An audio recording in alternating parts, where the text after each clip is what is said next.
প্রধান উপদেষ্টার সঙ্গে যখন আমরা মত বিনিময় করেছিলাম, তখন সেখানে আমি একটা কথা বলেছিলাম যে আপনাকে এ ব্যাপারটা মাথায় রাখতে হবে যে দেশের শতকরা 92 জনের মতো মুসলমান বসবাস করে এবং এই মুসলমানদের প্রতিনিধিত্ব দায়িত্ব পালন করে ওলামায়ে কেরাম হক্কানি। তা আপনাদের কথা এবং আপনাদের আচরণগুলো সেদিকে লক্ষ্য রেখে যদি আপনারা বলেন, যদি চলেন বা বলেন, দেশ সুন্দর হবে। আজকে আপনারা লক্ষ্য করেছেন যে বিগত দিনের এক কথায় আমরা দেশপ্রেমিক তাকে সরকার বলবো না, আসলে সে বিদেশের দালাল হিসেবে আমাদের বাংলাদেশে দায়িত্ব পালন করতেছিল।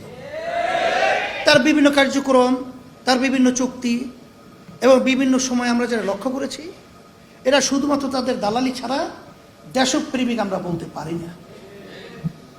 তাই সেখানে বাংলাদেশে যে শতকরা 92 জনের মতো মুসলমানদের নীতি আদর্শ এবং তাদের ভিতর থেকে ঈমানকে ধ্বংস করার জন্য শিক্ষা হলো জাতির মেরুদণ্ড। শিক্ষার মাধ্যমে আসলে একটা মানুষ ভালো মন্দ বিবেচনা করার মতো কি হয়, তার যোগ্যতা অর্জন হয়। সেখানে এমন কিছু লেখা শিক্ষা পাঠ্যসূচির ভিতরে ঢুকিয়ে দিল যে শিক্ষার মধ্যে ইসলামের ব্যাপারে, আলেমদের ব্যাপারে, তাদের অবদানের ব্যাপারে মিথ্যা ইতিহাস, এই ইতিহাসের মাধ্যমে আমাদের ভবিষ্যৎ প্রজন্ম সন্তানদেরকে তৈরি করার বিভিন্ন নীল নকশা তৈরি করেছিল। ইসলাম এই ব্যাপারে বিদ্বেষ ছড়াবার জন্যে এবং ইসলামী যে নীতি আদর্শগুলো তাদের থেকে ধ্বংস করার জন্যে বিভিন্ন ধরনের পাঠ্যসূচির মধ্যে তারা শিখাবার বন্দোবস্ত করেছিল। কিন্তু ইসলামী আন্দোলন বাংলাদেশ সহ সহযোগী সংগঠন আমরা যখন নাকি প্রতিবাদ করেছিলাম, আলহামদুলিল্লাহ অনেকটা পরিবর্তন হয়েছে, নাড়াচাড়াও করেছে, আল্লাহ শুকরিয়া। কিন্তু বর্তমানে আবার অন্তর্বর্তীকালীন সরকার যে শিক্ষা কমিশন একটা তৈরি করেছে, অর্থাৎ পাঠ্যসূচির ভিতরে তারা এটাকে সংস্কার করবে, পরিবর্তন করবে।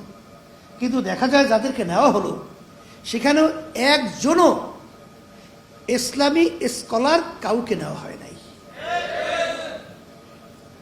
সেখানে যাদেরকে নেওয়া হয়েছে অনেকে কিন্তু বিতর্কিত, এটা আমি নাম বলবো না। আমি সেদিনকার বলেছিলাম, এই কথাগুলো বলার মূল উদ্দেশ্য হলো এই যে এই 5ই আগস্ট স্বাধীনতা বড় ভূমিকায় ছিলাম আমরা, কিন্তু সেখানে আমাদের কোনো মূল্যায়ন আছে? এ না থাকার কারণ কি? আসলে এখন পর্যন্ত ওদের চিন্তা চেতনা হলো আমাদের মাথায় নুন রেখে বড়ই খাবে আর বিভিন্ন সময় টুনটুন শব্দ করবে। এর জন্যই যুব আন্দোলনকে আমি বলবো যে আমাদেরকে নিজেদের পায়ে দাঁড়িয়ে ওদেরকে উচিত শিক্ষা বাংলার জন্য